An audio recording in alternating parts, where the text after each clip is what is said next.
मी कणकरे सरांना विनंती करतो त्यांनी कार्यक्रम चालू करावा। सर्वांना सस्नेह नमस्कार। महात्मा फुले कृषी विद्यापीठाच्या विभागीय विस्तार केंद्र पुणे, देशी गाय संशोधन आणि प्रशिक्षण केंद्र पुणे, कृषी महाविद्यालय पुणे यांच्या सहयोगाने आयोजित देशी गोपालन प्रशिक्षण कार्यक्रमात आज आपण घरगुती पशुखाद्य निर्मिती या व्याख्यानासाठी जमलेलो आहोत। आमच्या विद्यापीठाचे माननीय कुलगुरू डॉक्टर प्रशांत कुमार पाटील, डॉक्टर शरदजी गडाख, संशोधन संचालक, कृषी महाविद्यालय पुणे सहयोगी अधिष्ठाता डॉक्टर मासाळकर, विभागाचे प्रमुख डॉक्टर दिनकर कांबळे, प्रमुख सल्लागार डॉक्टर शिवाजी पाचपुते आणि या देशी गाय संशोधन प्रकल्पाचे मुख्य शास्त्रज्ञ डॉक्टर सोमनाथ माने, तसेच आज आपल्याला उत्तम समाजभान असलेले संवेदनशील असं उमद व्यक्तिमत्व आपल्याला लाभलं आहे, डॉक्टर दिनेशजी भोसले। सर्वांचं मी सहर्ष स्वागत करतो। आपला विषय सोपा करून लिलया सांगणं हे डॉक्टर दिनेश भोसले सरांचं कसब आहे आणि सोपं करून सांगणं हा देखील एक प्रमाद आहे। सरांचं एका वाक्यात सरांची ओळख सांगायची म्हटली तर आजपर्यंत सरांनी 1300 व्याख्यानं वेगवेगळ्या ठिकाणी संपूर्ण भारतभर दिलेली आहे। त्यामुळे या एकाच वाक्यात प्रचिती आपल्याला येत असेल की सरांचं एक प्रचंड समाजभान आणि त्या विषयातील एकूण व्याप्ती।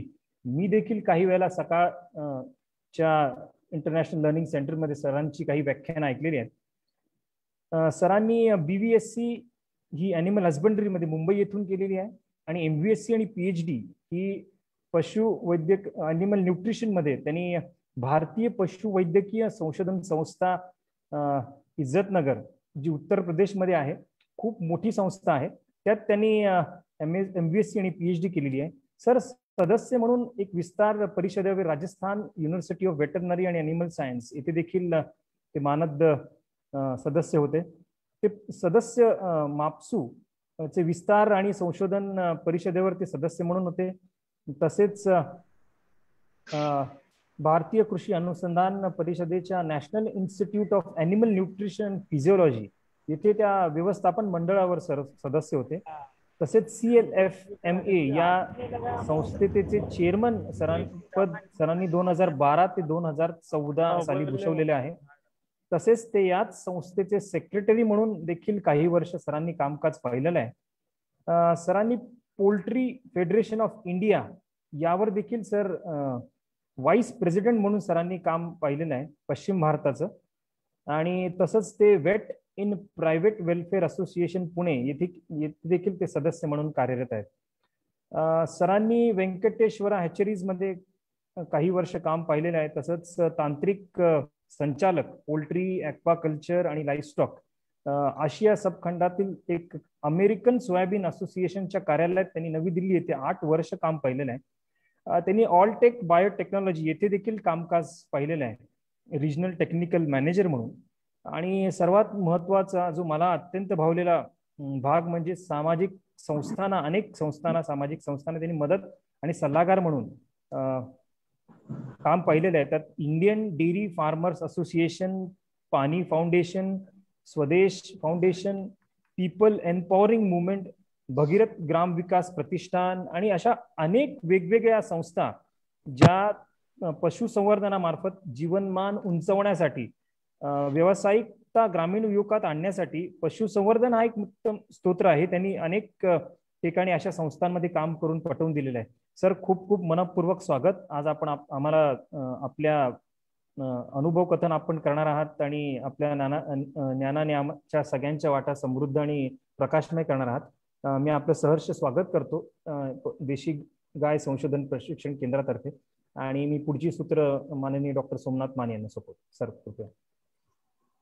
धन्यवाद सर। सर्वप्रथम आजच्या कार्यक्रमाला उपस्थित असणारे सन्माननीय वक्ते व आमचे गुरु डॉक्टर दिनेश भोसले सरांचं मी सर्वप्रथम देशी गाय संशोधन केंद्र तसेच महात्मा फुले कृषी विद्यापीठ राहुरी विभागीय विस्तार केंद्र पुणे व या ठिकाणी सर्व जे शेतकरी व काही आदरणीय व्यक्तिमत्व सुद्धा या ठिकाणी उपलब्ध आहेत.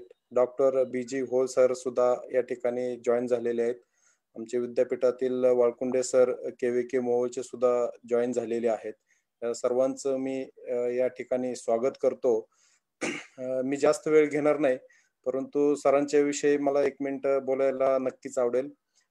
सरांचं जसं कणकरे साहेबांनी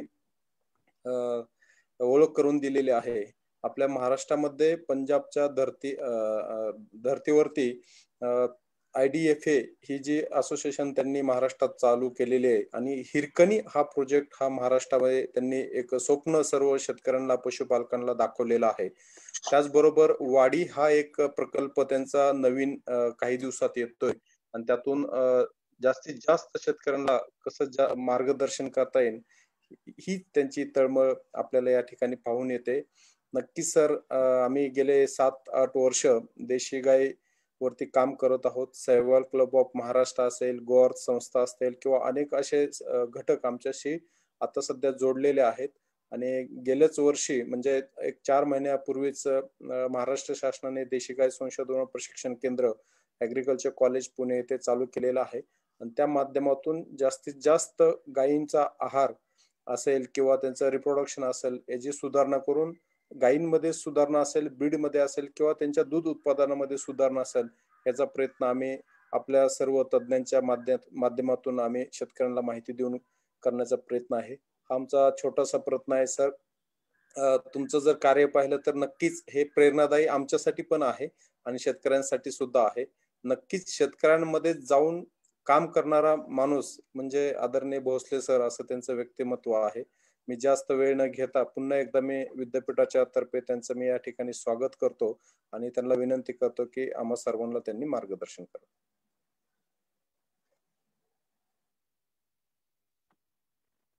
धन्यवाद धीरज सर, धन्यवाद माने सर, धन्यवाद MPKV राऊरी, धन्यवाद सर्व शेतकरी मित्रांनो. मी सर्वप्रथम नारखडे सर, होळ सर जे माझे गुरु आहेत आणि बाकीचे वेटरनरियन्स आहेत त्यांना सुद्धा नमस्कार करतो आणि आज या गप्पा गोष्टी सुरू करतो. आजचं हे जे लेक्चर आहे ते मी डॉक्टर वर्गीस कुरियन यांना समर्पित करतो, कारण यावर्षी वर्गीस कुरियन सरांचा जन्म होऊन 100 वर्ष पूर्ण झालेली आहेत. आपण त्यांचं जन्मशताब्दी सेलिब्रेट करतोय आणि वर्गीस कुरियन सरांना मी नेहमी गुरु मानत आलो. त्यांना खूप वेळा भेटण्याची संधी पण मला मिळाली. वर्गीस कुरियन सर नेहमी म्हणायचे की आपलं मांडणं हे 12 ते 15 मिनिटात झालं पाहिजे कुठल्याही टॉपिकवरती. दुसरी गोष्ट ते म्हणायचे की पॉवर पॉईंट प्रेझेंटेशन न वापरता पॉवरफुल प्रेझेंटेशन झालं पाहिजे. त्यामुळेच आज मी इथं कुठलंही पॉवर पॉईंट प्रेझेंटेशन वापरणार नाहीये, पण मी माने साहेबांना भरपूर माहिती पाठवलेली आहे. ती माने साहेब तुम्हा सर्वांसोबत शेअर करतील आणि ती माहिती तुम्ही वाचा. आणि आपण ऑलरेडी सर्व शेतकरी जे आहात ते 5 वर्ष, 20 वर्ष, 25 वर्ष, 30 वर्ष झाले गोपालन करत आहात. मी नेहमी शेतकऱ्यांना सर्वात मोठा शास्त्रज्ञ मानतो, कारण आम्ही जे प्रायव्हेट सेक्टरमध्ये काम करणारे लोक आहेत किंवा MPKV राऊरी सारख्या संस्थेमध्ये काम करणारे जे लोक आहेत, आम्ही सकाळी 9 वाजता आमचं ऑफिस उघडतो आणि 6 वाजता बंद करतो. पण शेतकरी जो आहे हा 24 तास, 30 दिवस, पूर्ण वर्षभर हा संशोधन करत असतो, रिस्क घेत असतो, नवीन नवीन गोष्टी इकडून तिकडून शिकतो. आणि सर्वात गेल्या 1 वर्षामध्ये छान गोष्ट काय झाली की कोविडमुळे आपल्या शेतकऱ्याला स्मार्टफोन कसा वापरायचा आपल्या ज्ञानासाठी ते कळलं. आता 1 वर्षापूर्वी स्मार्टफोन आपण फक्त गाणे बघण्यासाठी, युट्यूब बघण्यासाठी, पिक्चर बघण्यासाठीच वापरत होतो. पण गेल्या वर्षभरामध्ये आपला जो महाराष्ट्रातला शेतकरी आहे तो गोपालन कसं करायचं, कोंबडी पालन कसं करायचं. सगळ्यांनी आपले मायक्रोफोन बंद करा. तुम्ही तुमचे व्हिडिओ चालू ठेवू शकता पण मायक्रोफोन बंद ठेवा. संदीप, मायक्रोफोन बंद करा. बेसिकली कसं आहे की आज जो मला विषय दिला गेलेला आहे की घरच्या घरी पशुखाद्य निर्मिती करता येते का, केली पाहिजे का आणि कशी करायची. मित्रांनो लक्षात घ्या, 1998 साली आपला देश जगामध्ये दुधाच्या उत्पादनामध्ये नंबर 1 झाला. आजच्या तारखेला आपल्या देशामध्ये 19 कोटी टन एवढं दुधाचं उत्पादन होतं. आणि आपल्या सर्वांना माहिती आहे की 1 लिटर दूध तयार करण्यासाठी आपल्याला अर्धा किलो चांगल्या पशुखाद्याची गरज असते. त्यामुळे 19 कोटी टन दूध तयार करण्यासाठी आपल्याला 10 कोटी टन चांगल्या पशुखाद्याची गरज ही वर्षभर असते. आणि हे 10 कोटी टन पशुखाद्य आपला शेतकरी बनवतो किंवा विकत घेतो आणि आपल्या गाई म्हशींना खाऊ घालतो. त्याची क्वालिटी चांगली पण आहे, त्याची क्वालिटी मीडियम पण आहे, त्याची क्वालिटी बेकार पण आहे. हे जे 10 कोटी टन पशुखाद्य आपल्या गाई म्हशींना खाऊ घातलं जातं. आपल्याकडे गाई म्हशी किती आहेत? आपल्याकडे 1 कोटी म्हशी आहेत आणि आपल्याकडे 2 कोटी गायी आहेत. बेसिकली आपण जर बघितलं याच्यामध्ये तर 10 कोटी म्हशी आणि 20 कोटी गायी आहेत आपल्याकडे. तर आम्ही नेहमी मिलियन मध्ये म्हणतो. मी आज मुद्दाम कोटीमध्ये म्हणतोय कारण शेतकऱ्यांना मिलियन मध्ये समजणं थोडंसं कठीण होऊन जातं. आणि आपल्याकडे ज्या गायी आहेत या गायींपैकी जवळजवळ 18% गायी ज्या आहेत या संकरित गायी आहेत आणि उरलेल्या 88% गायी ज्या आपल्याकडे आहेत या देशी गायी आहेत किंवा नॉन डिस्क्रिप्ट म्हणजे ज्याला कुठलीही जात नाही अशा गायी आहेत. ज्याला कुठलीही जात नाही ही अशी गाय आपल्या चुकीमुळे तयार झालेली आहे.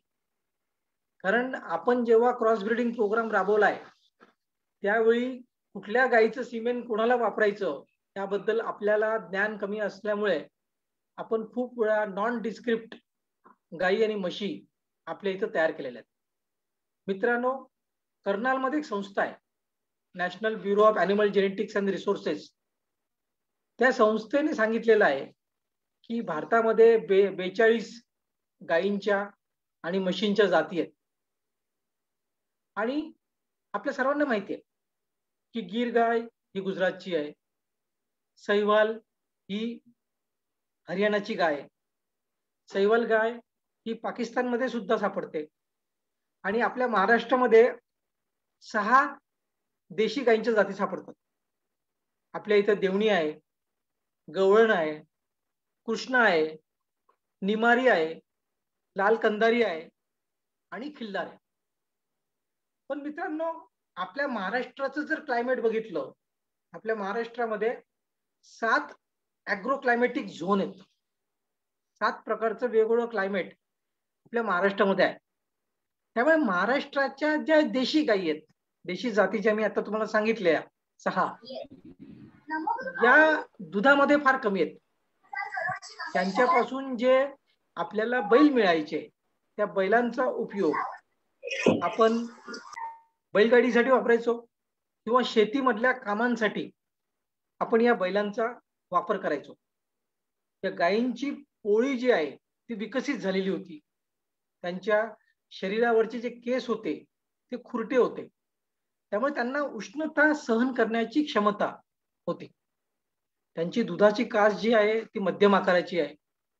त्यांची शारीरिक बांध जो आहे तो सुद्धा मध्यम आकाराचा आहे आणि दूध उत्पादन सुद्धा कमी ते मध्यम आपल्या इथं आहे. आणि त्यामुळेच देशी गाईचं संगोपन मी नेहमी म्हणतो हे स्वस्त आणि साधं असतं. आपण जर संकरित गाय सांभाळली किंवा आपण जर मुर्रा किंवा अजून जास्त दूध देणाऱ्या म्हशी जर आपण सांभाळल्या तर या जनावरांसाठी आपल्याला खाद्यावरती जास्त खर्च करावा लागतो आणि या जनावरांचं दूध आपल्याला बेसिकली विकावं लागतं. तर मित्रांनो, लक्षात घ्या, मी काही पॉइंट्स तुमच्या समोर आज मांडणार आहे. जसं मी म्हणालो की आपल्या देशामध्ये 10 कोटी टन पशुखाद्य हे खाऊ घातलं जातं वर्षभरात.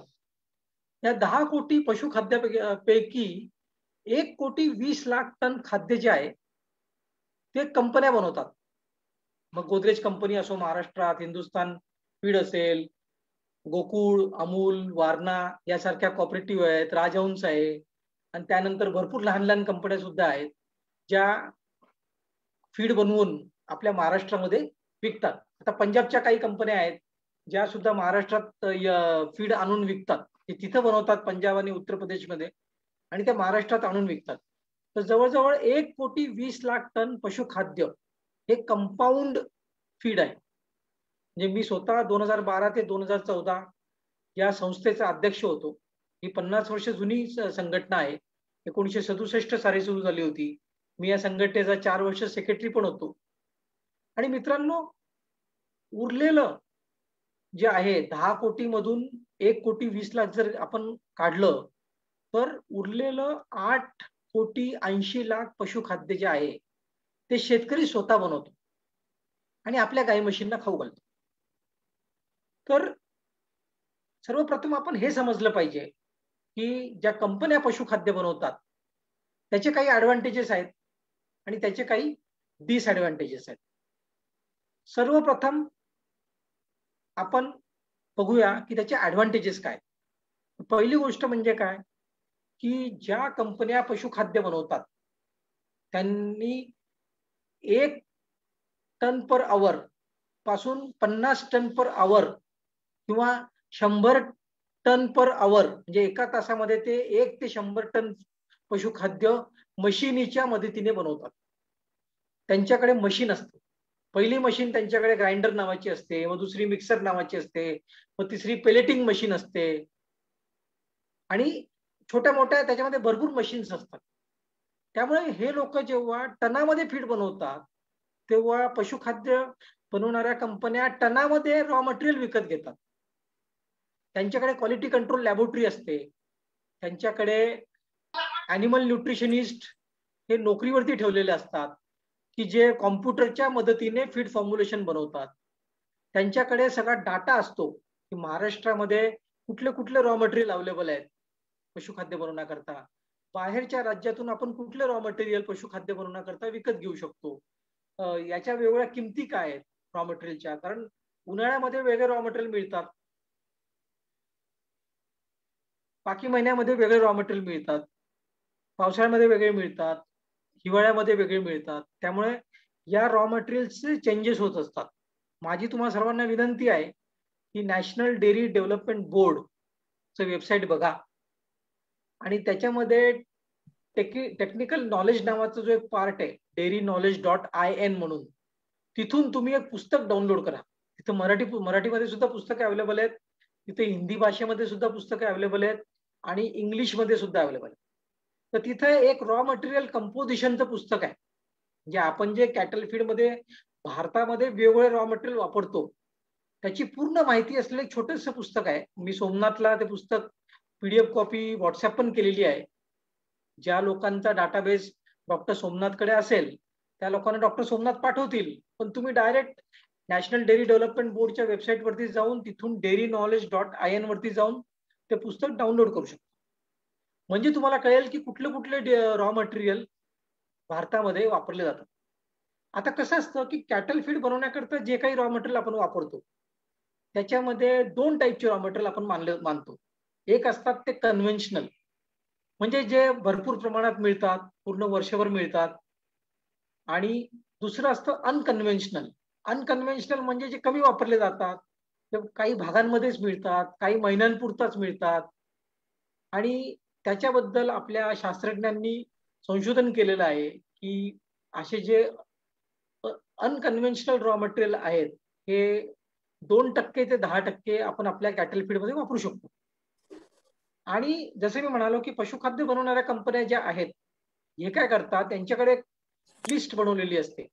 म्हणजे 5 ते 25 रॉ मटेरियल हे आपल्या पशुखाद्य बनवण्याकरता वापरतात, आणि या रॉ मटेरियल ते ट्रकलोड विकत घेतात. कधी कधी ट्रेनने रॉ मटेरियल येतं. म्हणजे जसं एक्झाम्पल पशुखाद्यामध्ये डी-ऑइल्ड राईस ब्रान नावाचं रॉ मटेरियल वापरलं जातं आणि हे जवळजवळ 50 ते 60% वापरलं जातं, आणि हे प्रोड्यूस होतं नॉर्थ इंडियामध्ये.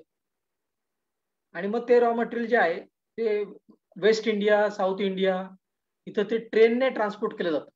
कारण ट्रेनने ट्रान्सपोर्ट केल्यामुळे ट्रान्सपोर्ट कॉस्ट जी आहे ती कमी पडते. त्यानंतर धान्य आणि धान्यापासून जे बाय प्रोडक्ट निघतात ते सुद्धा आपल्या कॅटल फीडसाठी वापरले जातात. या सर्व गोष्टीतून आपल्या कॅटल फीडमध्ये एनर्जी आणि फायबर मिळतो.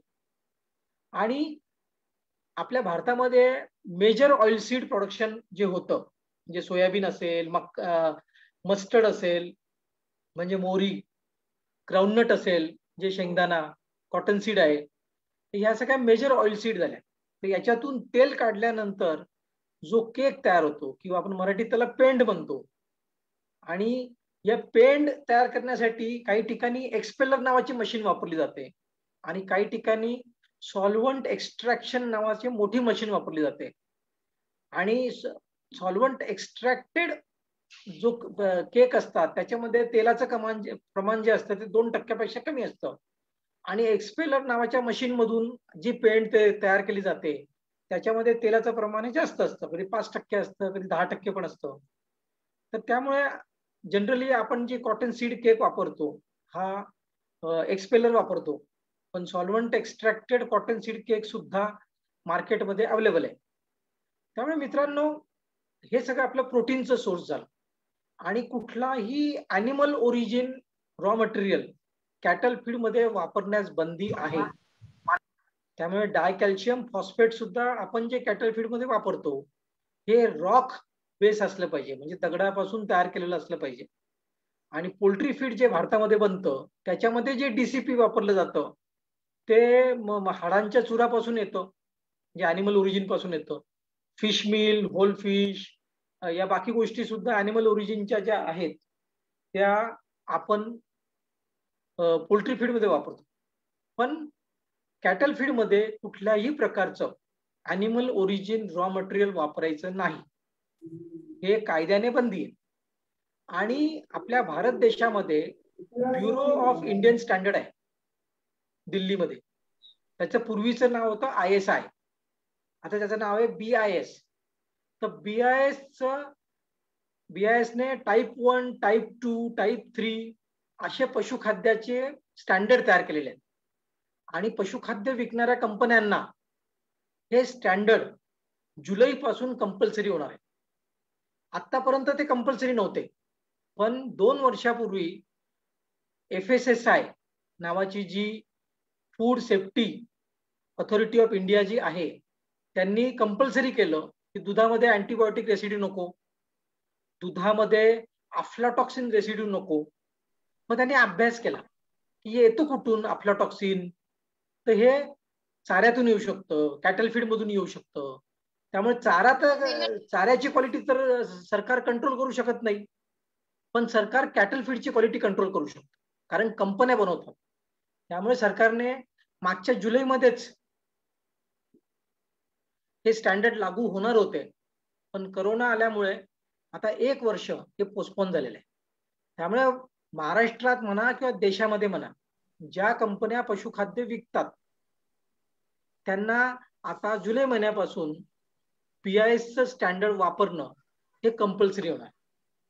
आणि आपल्या कॅटल फीड मध्ये याच्या व्यतिरिक्त या कंपन्या ज्या आहेत या मिनरल मिक्सचर वापरतात, सॉल्ट वापरतात, वेगवेगळ्या प्रकारच्या फीड सप्लिमेंट वापरतात. म्हणजे लाईव्ह ईस्ट असेल, रुमन बफर असेल, ईस्ट सेलबॉल असेल, एन्झाईम असतील, सिंथेटिक अमायनो ऍसिड असतील.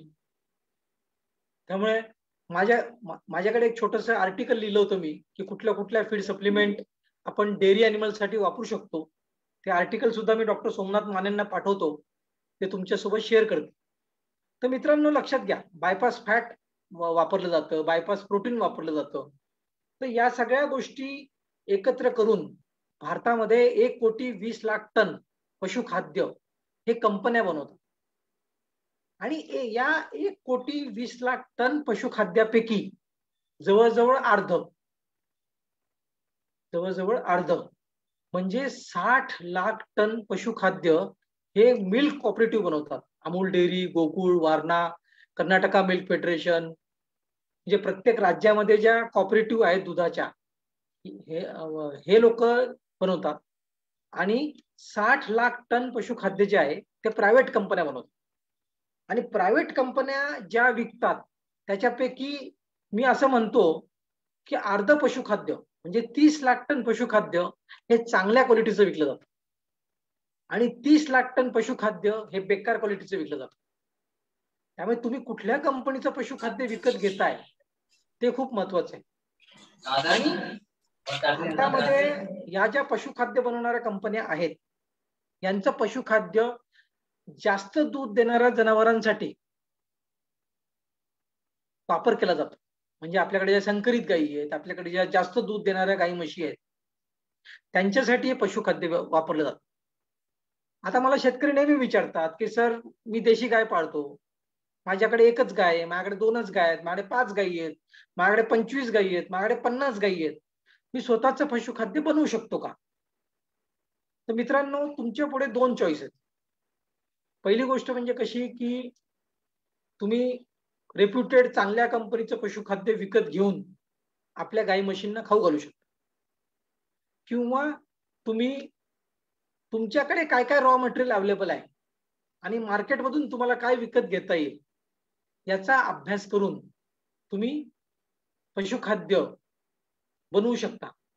आणि माझं नेहमी म्हणणं आहे की एकट्या शेतकऱ्याने पशुखाद्य न बनवता तुम्ही जर एकत्र आलात, तुम्ही जर शेतकरी गट बनवले, तुम्ही फार्मर प्रोड्युसर कंपनी बनवली, किंवा गावामध्ये युवा उद्योजक तयार झाले की ज्यांनी ग्राइंडर मिक्सर मशीन लावले आणि त्याने 4-5 गावातल्या शेतकऱ्यांसाठी पशुखाद्य बनवून विकलं, तर या पशुखाद्याची क्वालिटी जी आहे ती चांगली राहणार.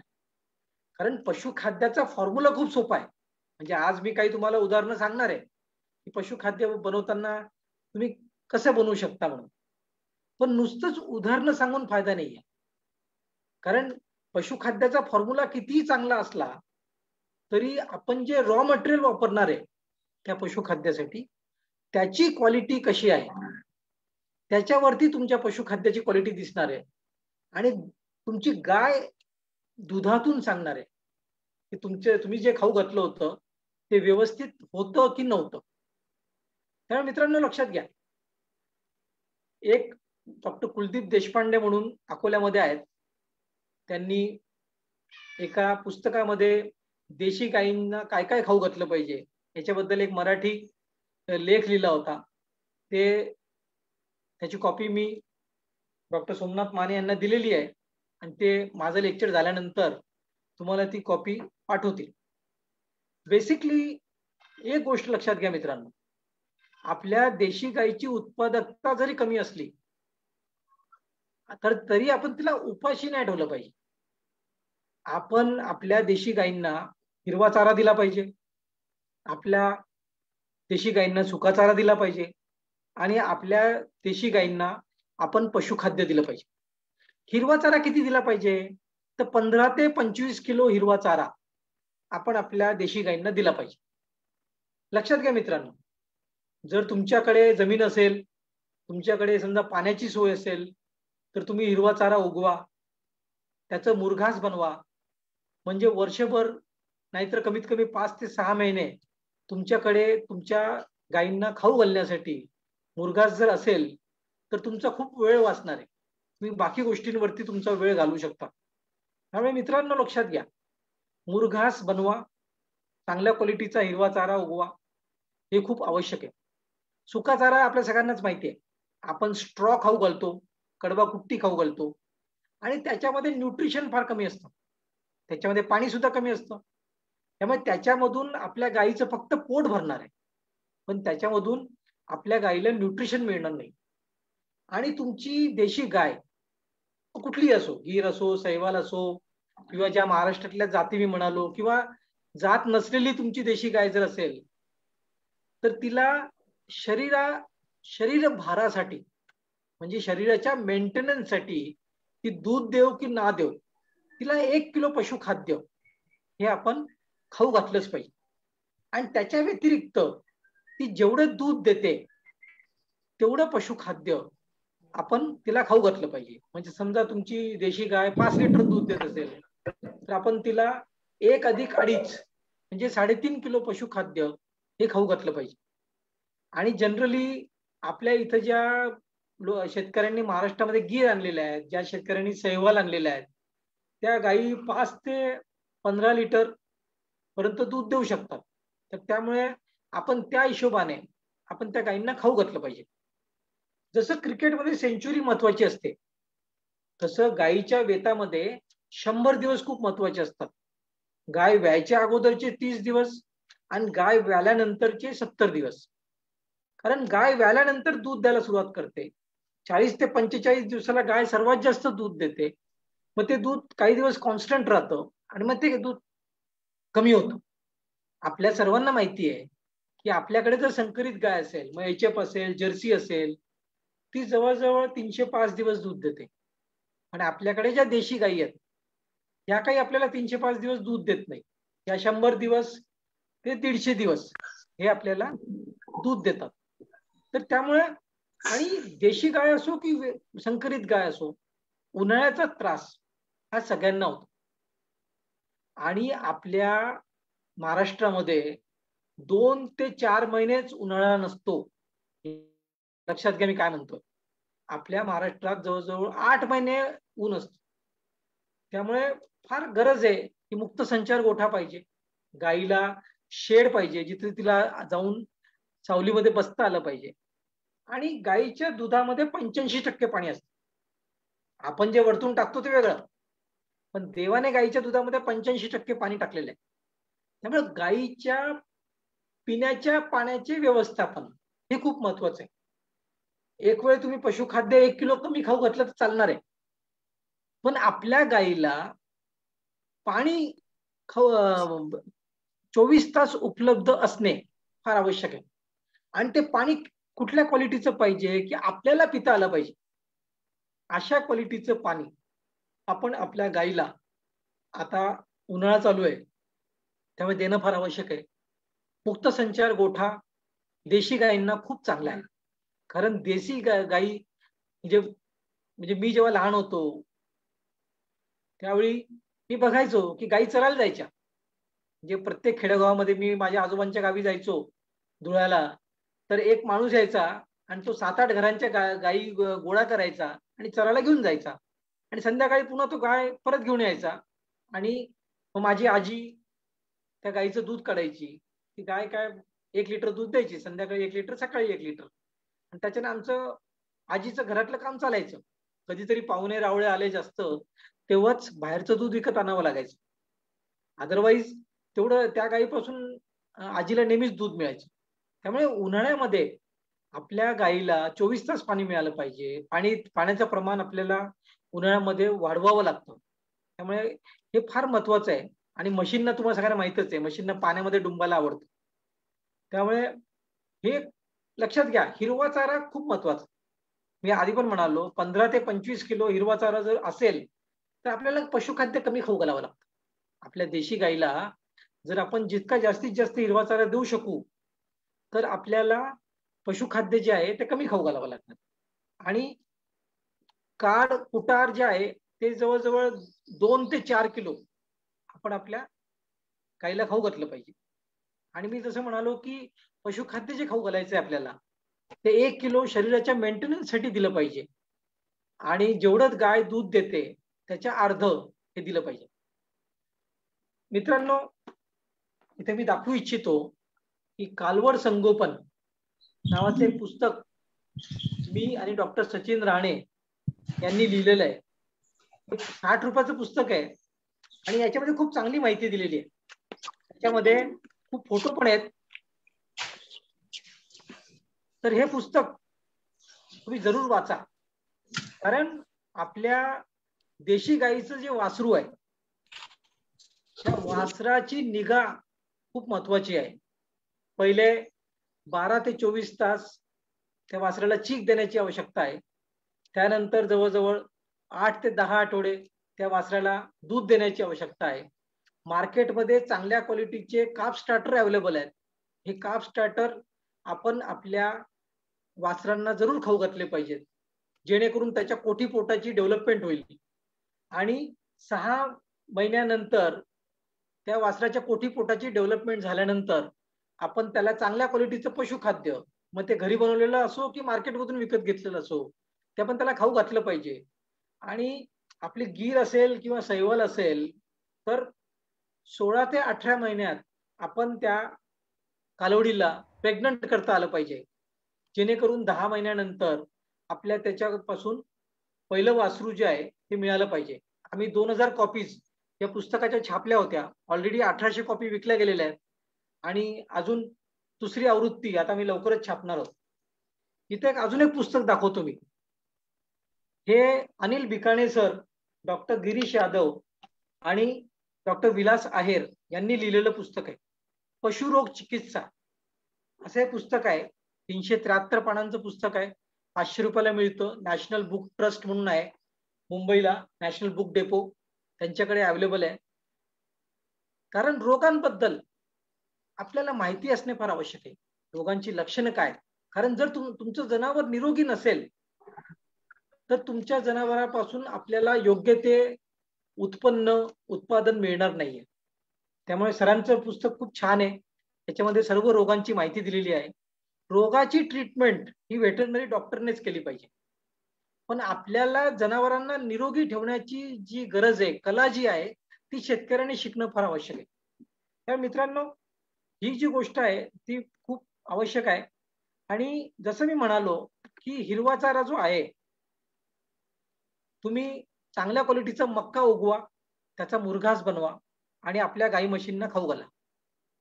हे खूप गरजेचं आहे.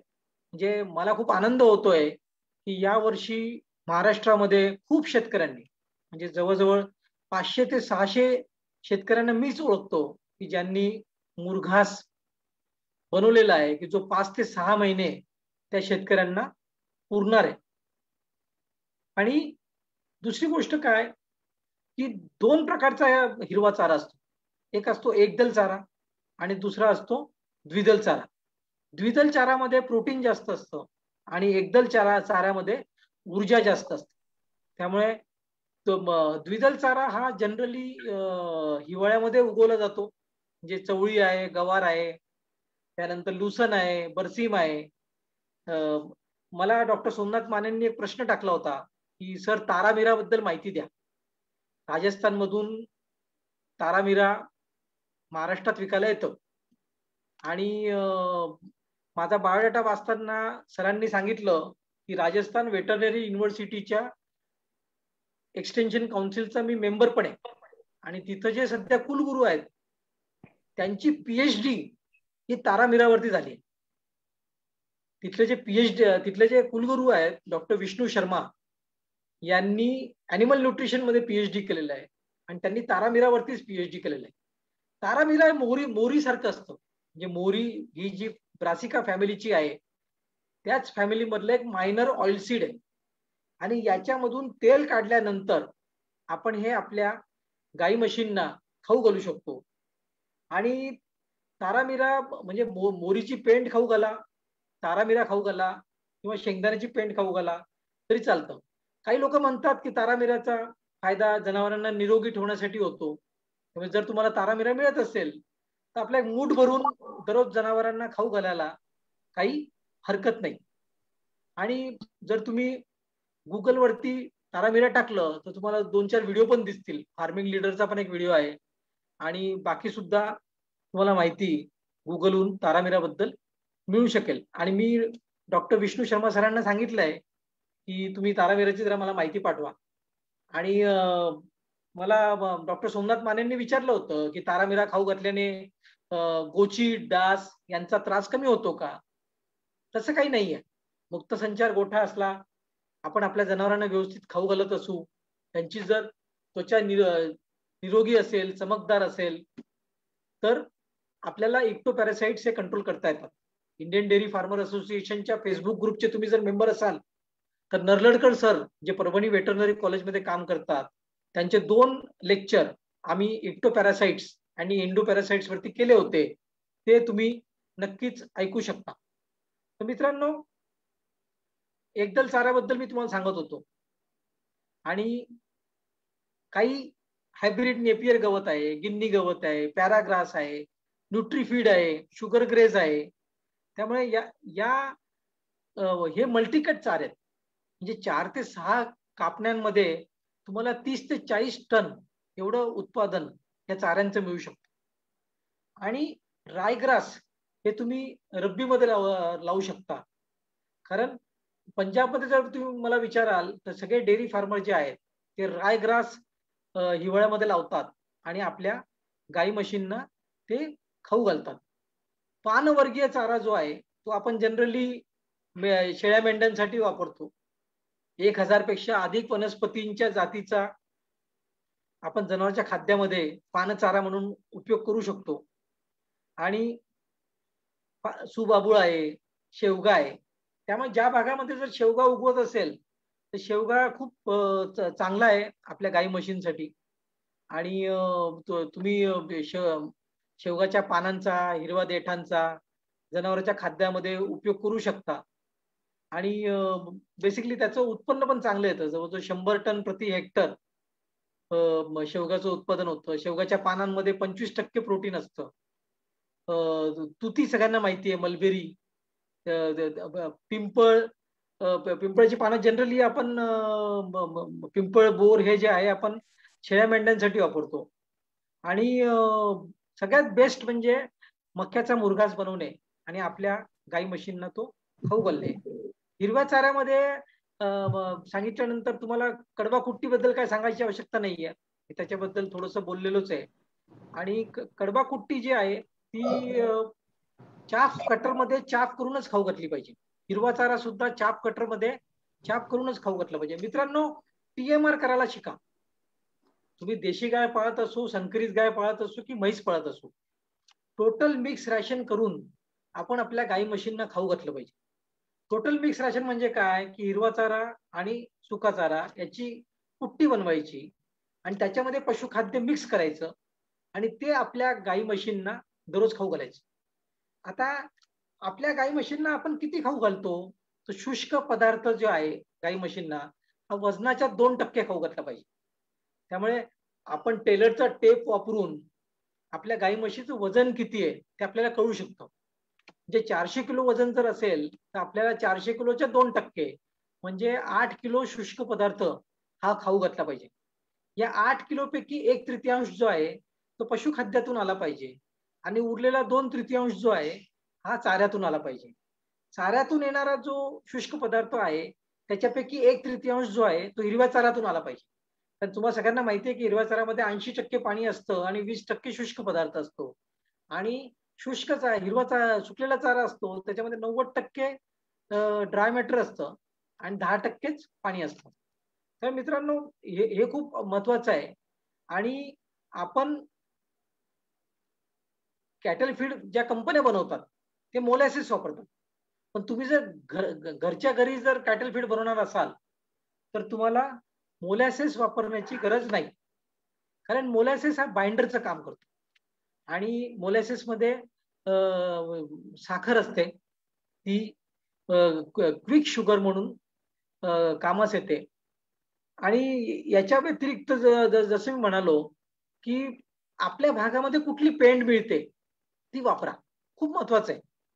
आता ठीक आहे, तारामीरा तुम्हाला खाऊ घालायची, राजस्थान आणलं थोडंसं खाऊ घातलं, म्हणजे तारामीरा समजा 25 रुपये किलो असेल तर एका जनावराला मूठ भरून 100 ग्रॅम 50 ग्रॅम खाऊ घातली तुमचं काम चालतं.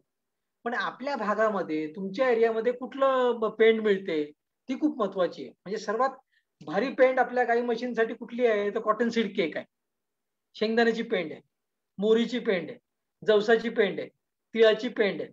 तर या आपल्या भागामध्ये मिळतात. आणि आपल्या सगळ्यांना माहिती आहे की सध्या पेंडीची किंमत जी आहे ती 40 रुपयाच्या आसपास आहे. आपल्या इथं सध्या जो मका मिळतो तो 15 ते 18 रुपये किलो आहे. आणि काही महाराष्ट्रामध्ये मी बघतो काही शेतकरी जे आहे ना ते बार्ली खाऊ घालतात.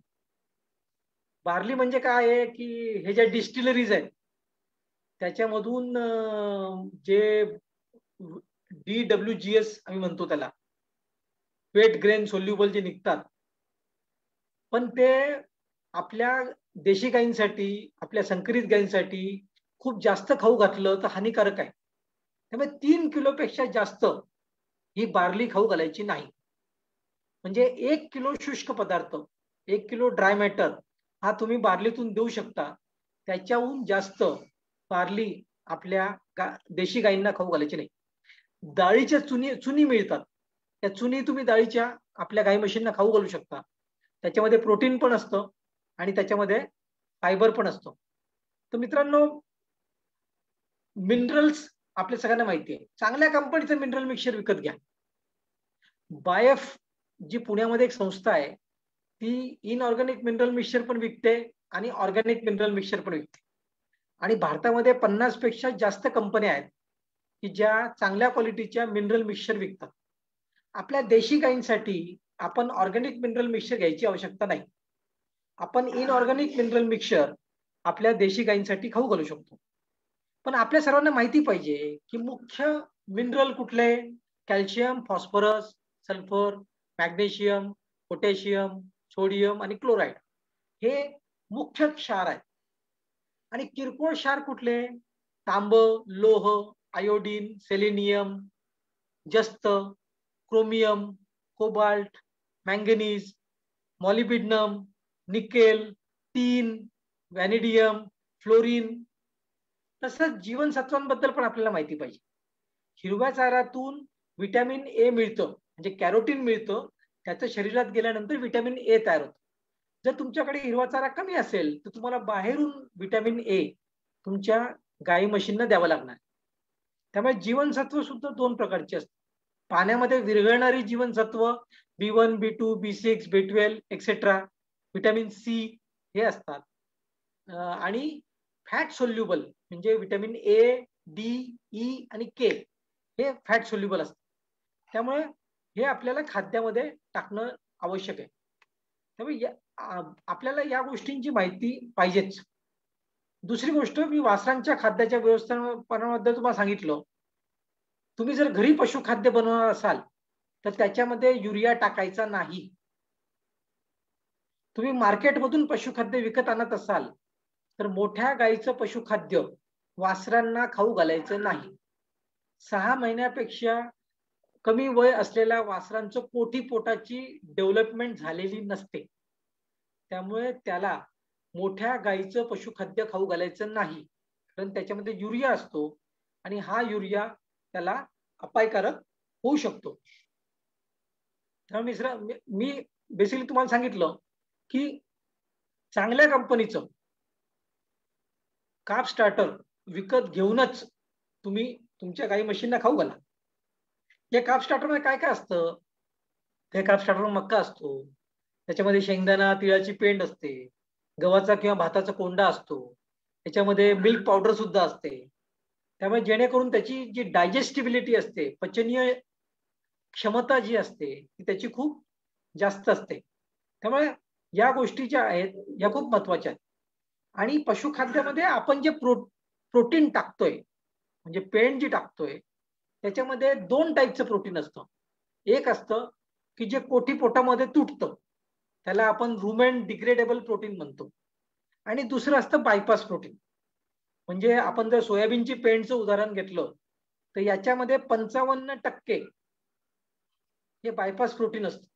म्हणजे ते कोठी पोटामध्ये तुटत नाही, ते छोट्या आतड्यामध्ये जातं आणि तिथं त्याचं पचन होतं. जे आपल्या छोट्या आतड्यामध्ये जे एन्झाईम असतात ते एन्झाईम त्याचं पचन करतात. आणि कोठी पोटामध्ये जे प्रोटीन तुटतं त्याच्यापासून अमोनिया तयार होतो, किंवा पशुखाद्य बनवणाऱ्या कंपन्या या युरिया टाकतात. या युरियापासून पण कोठी पोटामध्ये अमोनिया तयार होतो आणि या अमोनियापासून कोठी पोटामध्ये जे जीवाणू असतात ते जीवाणू स्वतःचं प्रोटीन तयार करतात. आणि या जीवाणूंचं कोठी पोटामधलं काम संपलं की ते पुढे छोट्या आतड्यामध्ये जातात आणि त्या जीवाणूंपासून सुद्धा आपल्या गाईला प्रोटीन मिळतं. त्यामुळे लक्षात घ्या, आपण गाईला देव मानतो. का मानतो? कारण गाईच्या पोटामध्ये देव असतात. किती देव असतात? 33 कोटी देव असतात. सायंटिफिकली ही गोष्ट खरी का आहे? कारण कोठी पोटामध्ये 33 कोटी जीवाणू असतात. फंगाय, बॅक्टेरिया आणि प्रोटोझोआ 3 प्रकारचे जीवाणू असतात. गाय जे खाते ते कोठी पोटामध्ये हे जीवाणू पचवतात आपल्या सगळ्यांना माहिती आहे की गाय रवंथ करते. दुधामध्ये फॅट आणि SNF जर व्यवस्थित बसायचं असेल तर गायीने 8 ते 10 तास रवंथ हे केलंच पाहिजे. लक्षात घ्या मी काय म्हणतो. दिवाळी आहे, तुम्ही फटाके फोडले, बाजूच्या घरात लग्न आहे, बँड वाजतोय, लाऊडस्पीकर लावलेला आहे, बघा दुसऱ्या दिवशी तुमच्या गायीच्या दुधामध्ये फॅट कमी बसतं, SNF कमी बसतं. का? कारण रात्रीची वेळ शांत वेळ असते, गाय रवंथ करते, आवाज असतील तर गायीचं रवंथ व्यवस्थित होत नाही. रवंथ जर व्यवस्थित झालं नाही तर फॅट आणि SNF ही व्यवस्थित तयार होत नाही, दूध पण व्यवस्थित तयार होत. आपल्या सर्वांना माहिती आहे की देशी गाईच्या दुधामध्ये संकरित गाईच्या दुधापेक्षा फॅट जास्त असते, SNF जास्त असते. आणि प्रत्येक वेताला जसं जसं दूध वाढतं तसं तसं फॅट आणि SNF जे आहे ते प्रत्येक वेताला कमी होत जातं. गाय आजारी असेल तरी फॅट आणि SNF कमी बसतं. तुम्ही जे पशुखाद्य बनवून खाऊ घालणार आहात त्याच्यामध्ये जर प्रोटीनचं प्रमाण कमी असलं तरी SNF कमी बसतं. त्यामुळे मित्रांनो, आपण काय खाऊ घालतोय याच्यावरती गाय किती दूध देणार आहे आणि दुधामध्ये फॅट आणि SNF हे किती असणार आहे हे आपल्याला कळणार आहे. आणि आता मी काही गोष्टी तुमच्यासाठी लिहून पण ठेवल्या होत्या. मी तुम्हाला पशुखाद्य बनवण्याकरता ज्या ज्या गोष्टी लागतात याचे रेट जे आहेत ते मी तुम्हाला ऑलरेडी सांगितलेले होते. तर जर तुम्हाला मार्केटमधून पशुखाद्य मिळत नसेल चांगल्या क्वालिटीचं, जर चांगल्या क्वालिटीचं पशुखाद्य उपलब्ध असेल तर तुम्ही तेच विकत घेऊन खाऊ घालू शकता. कधीही पशुखाद्य स्वस्त किंवा महाग आहे म्हणून घ्यायचं नसतं. हे पशुखाद्य घालून माझ्या गायीपासून मला किती उत्पन्न मिळणार आहे हा प्रश्न आपल्या डोक्यात असला पाहिजे. आणि जर तुम्हाला पशुखाद्य स्वतः घरी बनवायचं असेल तर जनरली देशी गायीला मी नेहमी सांगतो की 4 किलो पशुखाद्य हे गेलंच पाहिजे. त्या 4 किलो पैकी 1 किलो हे शरीरासाठी असतं आणि 3 किलो जे आहे ते दुधासाठी असतं, वाढीसाठी असतं. त्यामुळे कॉटन सीड केक हा 1 किलो असलाच पाहिजे. त्यानंतर मेज चुनी आहे, गव्हाचा कोंडा आहे, तूर चुनी आहे, हे आपण 1-1 किलो टाकू शकतो. तुमच्याकडे जर शेंगदाण्याची पेंड मिळत असेल तर तुम्ही कॉटन सीड केक कमी करून शेंगदाण्याची पेंड सुद्धा वापरू शकता. आणि मिनरल मिक्सचर टाकायला विसरू नका. म्हणजे प्रत्येक गाईला दिवसाला 50 ग्रॅम मिनरल मिक्सचर मिळालंच पाहिजे. जर तुम्ही ऊसाचे वाडे खाऊ घालत असाल तर काय होतं की कॅल्शियमची रिक्वायरमेंट वाढते, कारण ऑक्झलेट असतं ऊसाच्या वाड्यामध्ये. तर त्यामुळे तुम्हाला मिनरल मिक्सचर जे आहे ते जास्त खाऊ घालावं लागतं. त्यामुळे 50 ते 100 ग्रॅम मिनरल मिक्सचर जे आहे ते तुम्ही खाऊ घातलं पाहिजे. त्यामुळे जर काही मी बघितलंय भरपूर शेतकरी ते काय करतात, 1 किलो कॅटल फीड, त्याच्यामध्ये 1 किलो कॉटन सीड केक, त्याच्यामध्ये 1 किलो गव्हाचा कोंडा, त्याच्यामध्ये 1 किलो मक्याची चुनी असं मिक्स करतात आणि ते आपल्या गाई म्हशींना खाऊ घालतात. म्हणजे अहमदनगर जिल्ह्यामध्ये मी बघितलंय बालिश खाऊ घालतात शेतकरी. तर पशुखाद्य घरी बनवणं सोपं आहे, पण सगळ्यात महत्वाचं काय म्हटलं मी की तुम्ही जी पेंड विकत घेणार आहे ती पेंड चांगल्या कंपनीकडून घ्या. ब्रँडेड पेंड विकत घेतली पाहिजे. आत्ताच 2 तासापूर्वी मला तामिळनाडूमधून फोन आला होता. एक गव्हाचं पीठ बनवणारी कंपनी आहे. ती म्हणाली की सर, आमच्या इथून गव्हाचा कोंडा निघतो 20% आणि आम्हाला तो ब्रँड करून विकायचा आहे, तर मी याच्यामध्ये काय काय मिक्स करू? तर मी त्यांना सांगितलं की तुम्ही त्याच्यामध्ये ईस्ट टाका, तुम्ही त्याच्यावर रुमन बफर टाका, तुम्ही त्याच्यामध्ये मिनरल मिक्सचर टाका, विटॅमिन प्रीमिक्स टाका आणि तुम्ही ते शेतकऱ्यांना विका. त्यामुळे शेतकरी मित्रांनो, तुमच्या घरी काय काय रॉ मटेरियल अवेलेबल आहे त्याच्या हिशोबाने आता काही पशुखाद्य बनवणाऱ्या कंपन्या ज्या आहेत त्या कॉन्सन्ट्रेट पण विकतात. म्हणजे त्याच्यामध्ये ड्युअल राईस ब्रान किंवा धान्य नसतं, त्याच्यामध्ये फक्त प्रोटीनचा सोर्स असतो, बायपास प्रोटीन असतं त्याच्यामध्ये. त्याच्यामध्ये बायपास फॅट पण टाकलेलं असतं. म्हणजे नाव घ्यायचं म्हणून मी घेतो, मी कुठल्या कंपनीचं प्रमोशन करत नाही, पण गोदरेज ॲग्रोवेट कंपनीचं मू नावाचं प्रोडक्ट आहे, ते जर तुम्ही बघितलं तर हे कॉन्सन्ट्रेट आहे. त्यामुळे तुम्ही हे कॉन्सन्ट्रेट असं घेऊन आपल्या गाई म्हशींना खाऊ घालू शकता. शेतकरी उद्योजक असला पाहिजे. मी नेहमी म्हणतो, तुम्ही देशी गाई पाळो की संकरित गाई पाळो, तुमच्या भागामध्ये काय काय कुठल्या कुठल्या कंपनीचं पशुखाद्य विकत मिळतं त्याची लिस्ट तुमच्याकडे असली पाहिजे. तुमच्या भागामध्ये कुठले कुठले रॉ मटेरियल विकत मिळतात त्याची लिस्ट तुमच्याकडे असली पाहिजे. आणि त्यानंतर मग तुम्ही निर्णय घेऊ शकता की तुम्ही घरी पशुखाद्य बनवायचं की कंपनीचं विकत घ्यायचं. आणि तसं मी म्हणालो की 10 शेतकरी 20 शेतकरी एकत्र या, ग्राइंडर मिक्सर विकत घ्या आणि क्वालिटी कंट्रोल करणं आवश्यक आहे. म्हणजे आता MP KV राहुरीने हा सेमिनार आयोजित केलेला आहे. मी स्वतः महाराष्ट्र अॅनिमल फिशरी सायन्स युनिव्हर्सिटीच्या एक्सटेन्शन काउन्सिल आणि रिसर्च काउन्सिलचा मेंबर आहे. आपल्या महाराष्ट्रामध्ये 6 ठिकाणी वेटरनरी कॉलेजेस आहेत. आपल्या महाराष्ट्राच्या प्रत्येक जिल्ह्यामध्ये कृषी विज्ञान केंद्र आहे. खूप ठिकाणी प्रायव्हेट लॅबोरेटरी आहेत जिथं तुम्ही रॉ मटेरियलचं टेस्टिंग करू शकता. त्याच्यात पाणी किती आहे, प्रोटीन किती आहे, फॅट किती आहे, त्याच्यामध्ये नायट्रोजन फ्री एक्स्ट्रॅक्ट किती आहे. कारण आपण जेव्हा कॅटल फीडची गोष्ट करतो तेव्हा आपण प्रोटीनची गोष्ट करतो, टोटल डायजेस्टिबल न्यूट्रिएंट TDN ऊर्जाची गोष्ट करतो.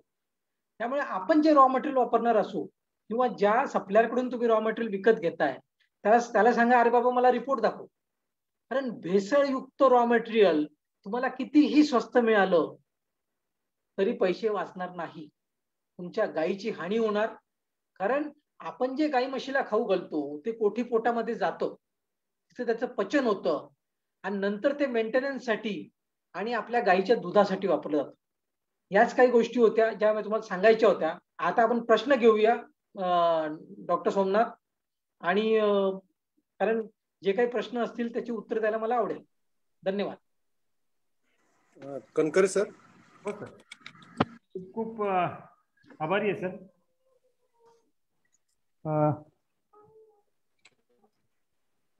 आपण खूप बाबींचा उहापोह केला. नक्कीच सगळ्या शेतकऱ्यांचं समाधान झालंय. पण काही प्रश्न आलेत. मनोज नवसारे यांचा प्रश्न आहे की कोणतं नेपियर गवत चांगलं व कोणती गिनी गवत चांगलं, असं त्यांचा प्रश्न आहे. MP KV राहुरीकडे कुठलं उपलब्ध आहे, तुम्हाला कुठलं मिळतं ते बघा. काय होतं, शेतकरी म्हणतो की तामिळनाडूचं गवत मी इथं आणून लावतो. अरे बाबा, तामिळनाडूचं वातावरण वेगळं आहे, महाराष्ट्राचं वातावरण वेगळं आहे. तुम्ही कुठल्या भागात राहता, तुमच्या आसपास शेतकऱ्यांनी कुठलं गवत लावलंय. त्यामुळे जवळच्या KVK मध्ये जा किंवा जवळच्या कृषी महाविद्यालय किंवा वेटरनरी कॉलेजमध्ये जा आणि त्यांच्याकडून विकत घ्या. तर दुसरा प्रश्न आहे की रवींद्र शेळके यांचा आहे, युरिया प्रक्रियामुळे त्या खुराक घटकातील प्रोटीन मध्ये काही वाढ होते का, की जे युरियामध्ये आहेत तेच वाढ दाखवतात? नाही, जसं मी म्हणालो की जर तुम्ही घरगुती पशुखाद्य बनवणार असाल तर युरिया टाकायचं नाही. कारण जर तुम्ही युरिया चुकून जास्त टाकला तुमच्या जनावराला त्रास होणार.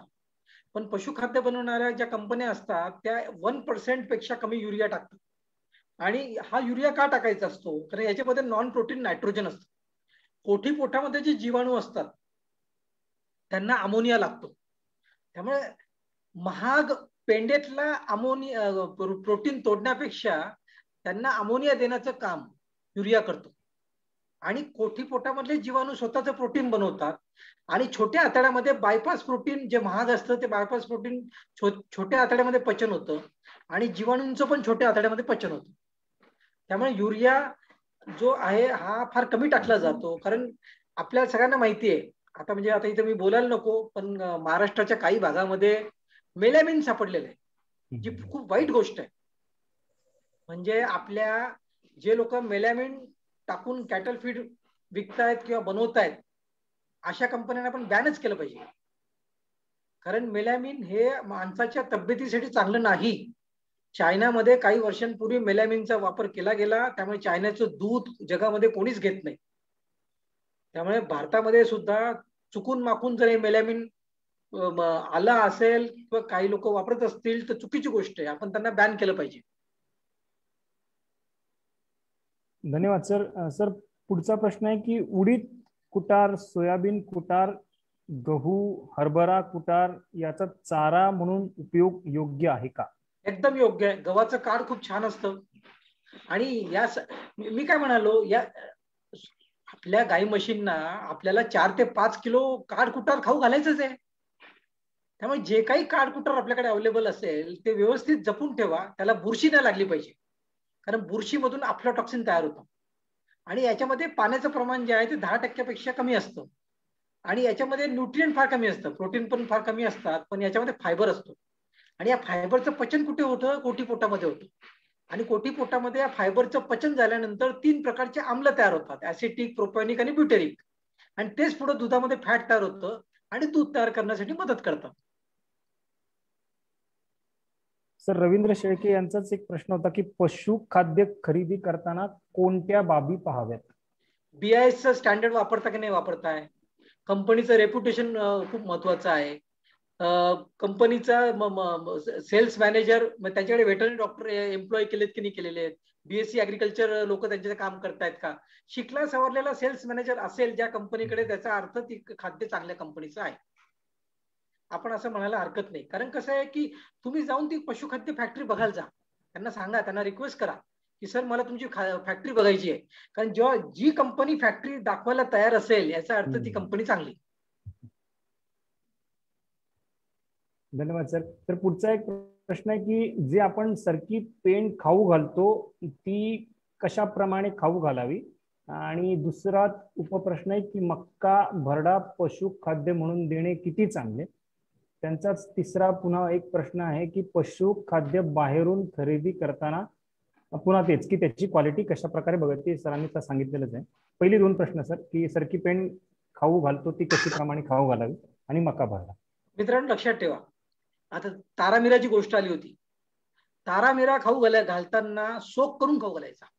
100 ग्रॅम आपण जो खाऊ घालतो ना, तो एक तर भरडलेला पाहिजे आणि तो सोक करून म्हणजे भिजवून खाऊ घालायचा. कारण त्याच्यामध्ये ग्लुकोसिनोलेट असतात, अँटी न्यूट्रिशनल टॉक्सिक पदार्थ असतो.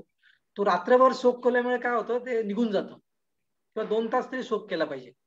पण आपण जेव्हा कॉटन सीड केक खाऊ घालतो तेव्हा ते बेसिकली त्याला भिजवायची आवश्यकता नाहीये.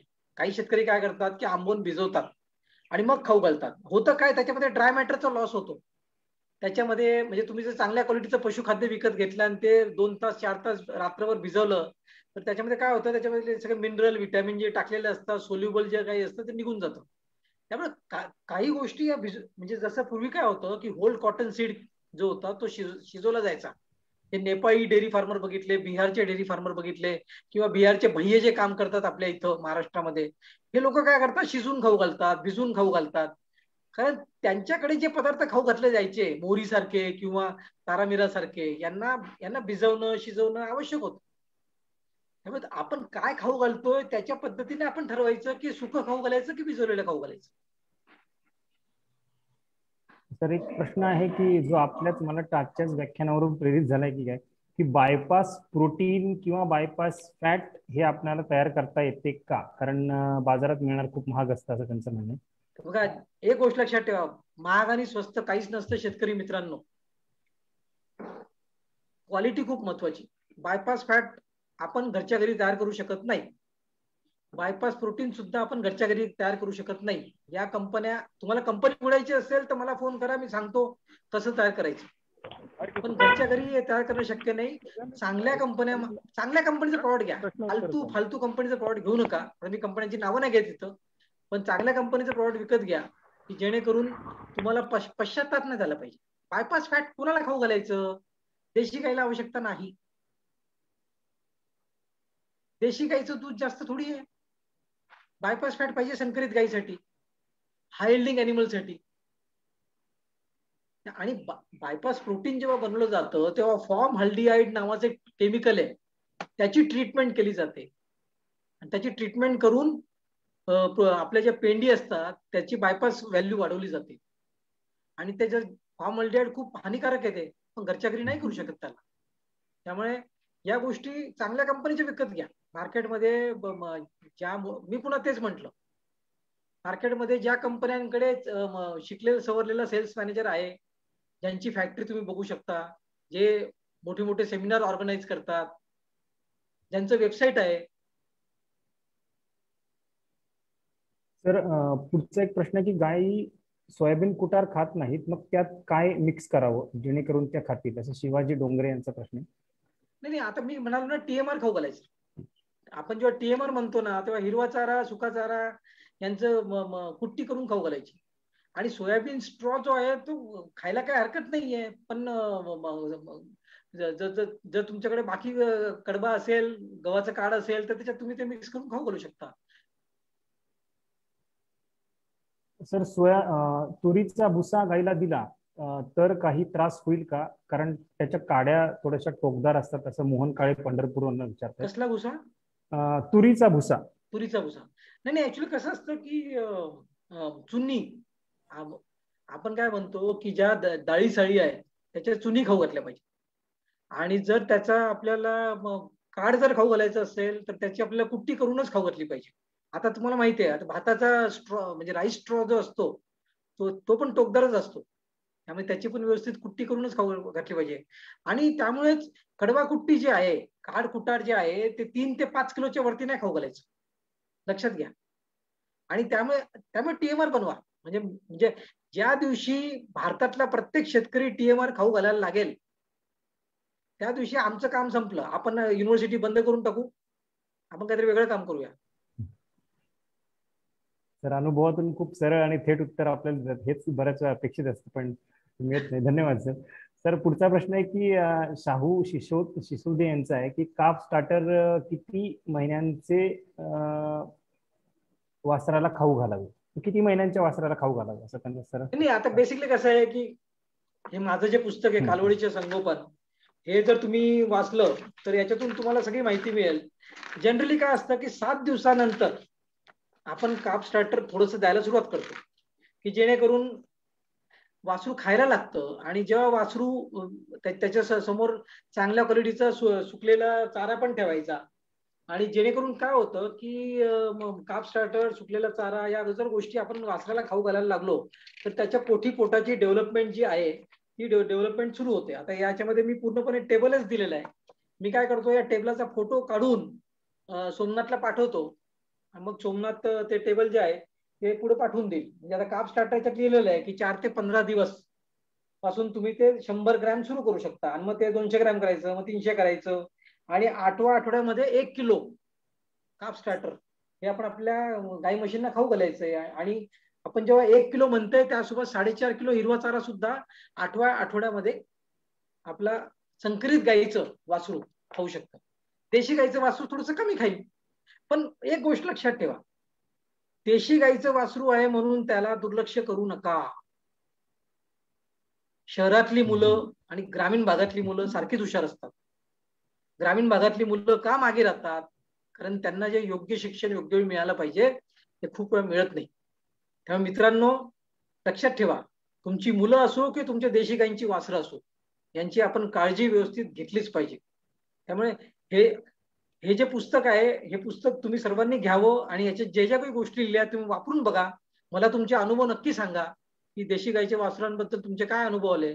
पुढचं पुस्तक मग मी देशी गाईवरतीच लिहितो. सर, आम्ही पुस्तकाचा टायटल आणि प्रकाशन आणि ते सगळं आम्ही ग्रुपवरती देऊच, जेणेकरून मग शेतकरी. सर, टीएमआर नेमकं काय आहे हे विचारले.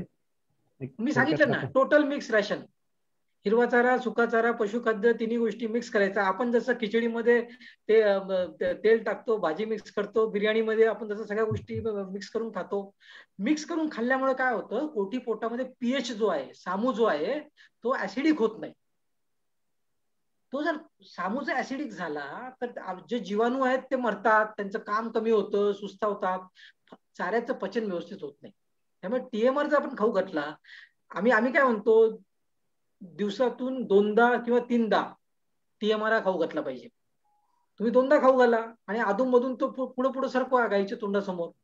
पूर्वी कसं व्हायचं, काम सोपं होतं, गाई म्हशी चरायला जायच्या, गायरान होते गावामध्ये. आता ते सगळं संपलं.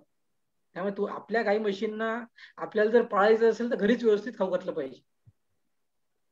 तर नाव नाहीये पण प्रश्न विचारला की कडधान्य भिजवून खाऊ घालावे का? आणि दुसरा प्रश्न आहे मिलन पारेख यांचा की सर, प्रोटीन मिनरल हे आम्हाला नाही कळत आहे, तर सामान्य शेतकऱ्यांसाठी सोपं पशुखाद्य कसं तयार करावं? तर त्यावरच आज व्याख्यान होतं, कदाचित उशिरा ते जॉईन झाले असतील. नाही मित्रा, पहिला प्रश्न काय होता? कडधान्य भिजवून खाऊ घालावे का? असं आहे, बेसिकली काय आहे की मी म्हणालो ना की कडधान्य जे आहे ते पशुखाद्य मिक्स करून खाऊ घाला ना. आणि मोड आलेलं खाऊ घालू शकता, कारण शांताराम गायकवाड जे गोविंद मिल्क मध्ये काम करतात त्यांनी खूप छान आर्टिकल लिहिलंय, माझ्याकडे असेल, मी सोमनाथला पाठवतो, की मोड आलेलं कडधान्य जर आपण आपल्या मटकी वगैरे जर आपण खाऊ घातली तर त्याच्यामध्ये काय होतं, त्याच्यामध्ये व्हिटॅमिनचं प्रमाण वाढतं आणि त्याच्यामध्ये त्याची पचनीय शक्ती पण वाढते. तर त्यामुळे मोड आलेलं कडधान्य आपण आपल्या जनावरांना खाऊ घालू शकतो.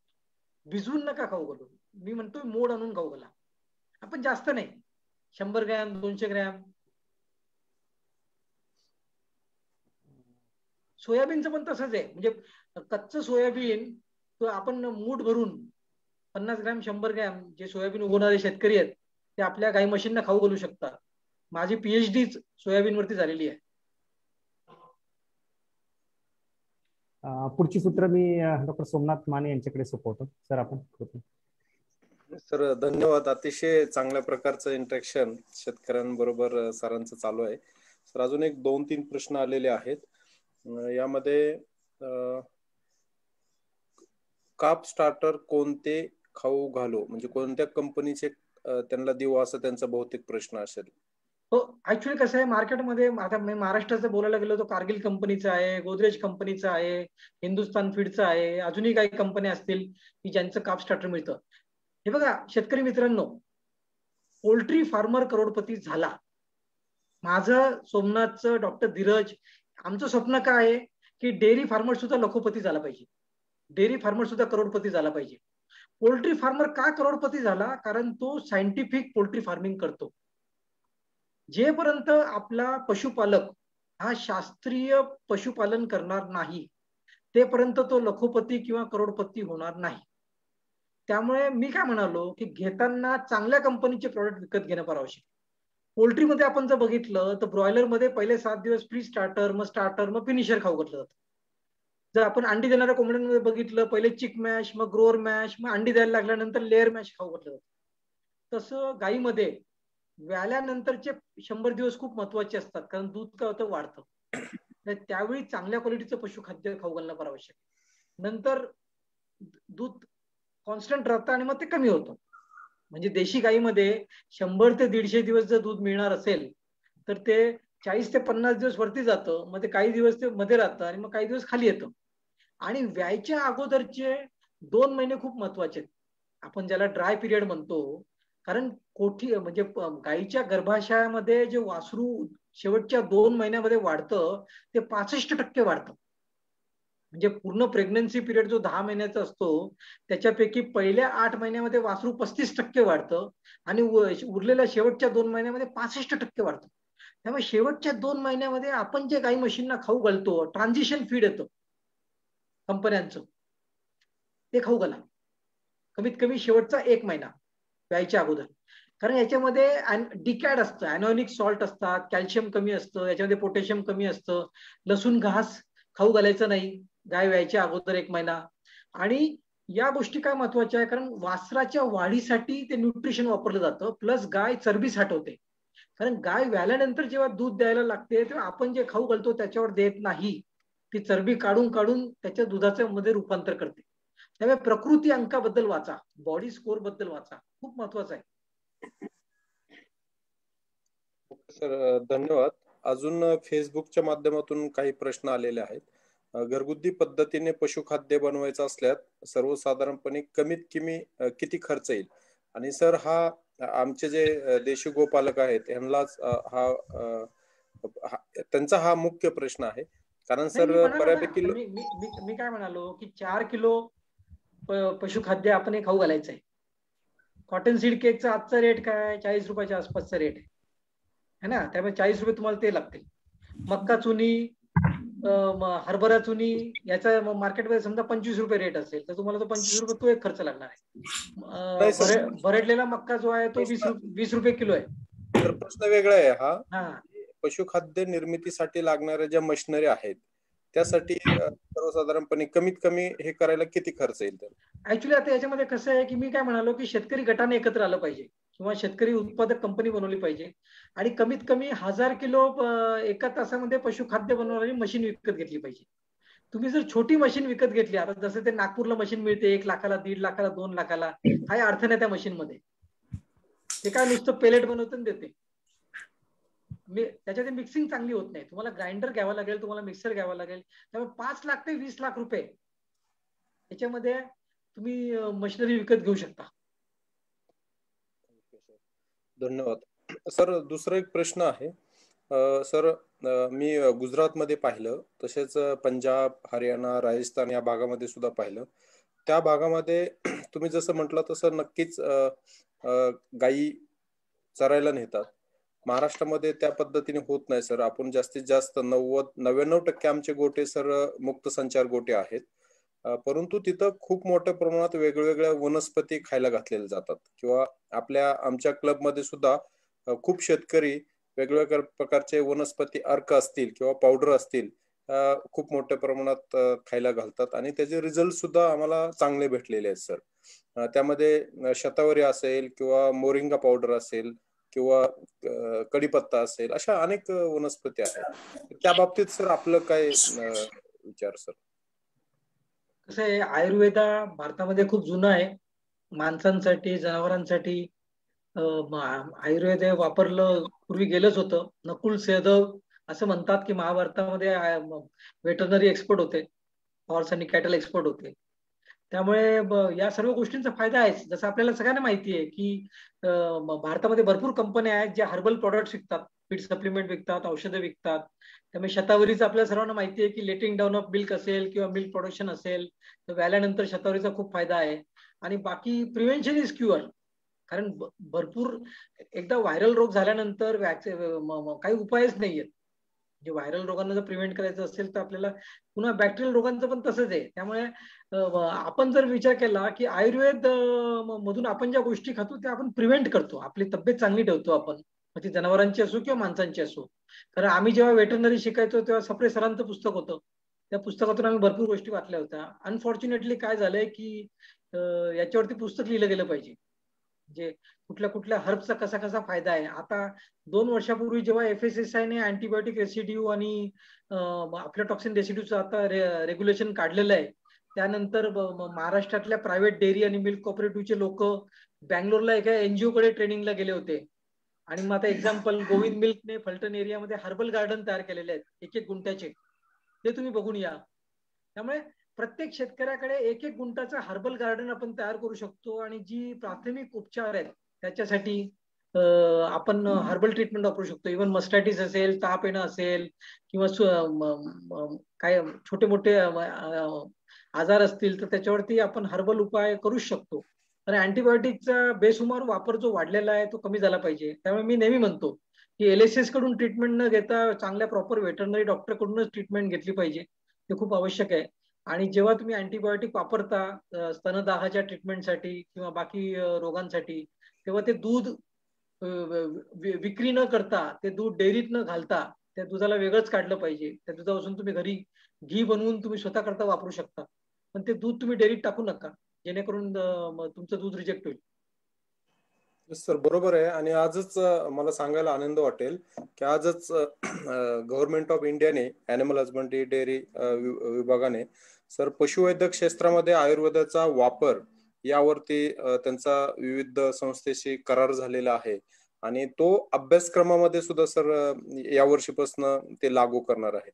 त्यामुळे सर तुम्ही जसं म्हणता की रेसिड्यू फ्री किंवा ऑर्गॅनिक मिल्क असेल, ह्या ज्या कन्सेप्ट आहेत त्यामध्ये नक्कीच आयुर्वेदिक वनस्पतींचा वापर हे भविष्याच्या दृष्टीने चांगलंच राहणार आहे.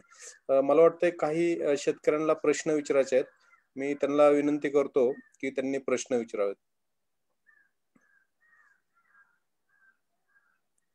आवाज अनम्यूट करून प्रश्न विचारा. आता मला एक मेसेज आलता.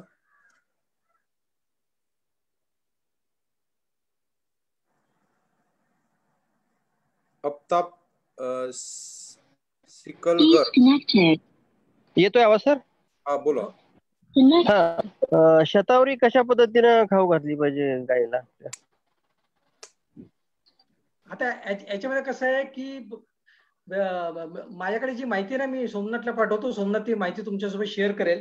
बेसिकली कसं आहे माहिती का, आता जसं आयुर्वेद कंपनी आहे, हिमालय ड्रग्स कंपनी आहे, नॅचरल रेमेडीज आहे. आता मी 3 मोठ्या कंपन्यांची नावं घेतली. याच्या व्यतिरिक्त काही अजून पण कंपन्या असतील. या कंपन्यांचे प्रॉडक्ट्स येतात, हर्बल प्रॉडक्ट्स, त्याच्यामध्ये या गोष्टी इन्क्लूड केलेल्या असतात. ते जर विकत घेऊन खाऊ घातलं तर कधीही चांगलं. पण आपल्याकडे जी नॅचरल प्रोडक्ट आहे ते कसं खाऊ घालायचं त्याची एक माझ्याकडे गोविंद मिलचे पत्रक आहेत. ती पत्रकं मी सोमनाथ सोबत शेअर करतो. कारण काय सगळी गोष्टी इथं नसतं आमच्या, त्यामुळे आम्ही असं सगळं सोबत ठेवलेलं असतं आमच्या लायब्ररीमध्ये. Yes sir. धन्यवाद सर. बऱ्यापैकी आपले प्रश्न संपलेले आहेत. काही शेतकरी बांधवांना काही प्रश्न विचारायचे होते पण विचारून झालेले आहेत. नक्कीच सर. आता जसं तुम्ही सांगितलं की पोल्ट्रीमध्ये एवढी मोठी क्रांती झालेली आहे, लोकोपती लोक झालीत, नक्कीच त्याचा विचार आमचे शेतकरी करतील. आणि सगळ्यात महत्वाचं फेस फिडिंग, म्हणजे वासरू जन्माला यायच्या आधी 2 महिने आणि त्यानंतर ती त्याची काळजी घेतली तरच आपल्या गोट्यामध्ये चांगली गाय तयार होऊ शकते. त्यासाठी फक्त ते वासरू आपल्याला पहिल्या दिवसापासून त्याला योग्य प्रकारे चीक पाजला पाहिजे, दूध पाजलं पाहिजे, काप रेशन दिलं पाहिजे, हिपर रेशन दिलं पाहिजे. अशा प्रमाणे जर फेस फिडिंग केलं तरच आपल्याला या ठिकाणी तुम्ही जी कन्सेप्ट मांडली कालवड ते गाई, ही कन्सेप्ट खूप महत्वाची आहे. कारण सर देशी गोपालनामध्ये आम्हाला तोच प्रॉब्लेम येत आहे की प्रत्येक जण म्हणतो की आम्हाला प्युअर गाय द्या, जास्त दूध देणारी गाय द्या. मी त्यांना नेहमी सांगत असतो विकत मिळणारी गाय ही तुम्हाला कधीच चांगली भेटू शकत नाही, ती तुम्हाला तुमच्या गोट्यामध्येच तयार करायला लागेल. आणि सर तुम्हाला सुद्धा खूप अनुभव आहे की आजही महाराष्ट्रातील अनेक शेतकरी पंजाबवरून गाड्याच्या गाड्या भरून एचएफ गाई आपल्या इकडे आणत आहात.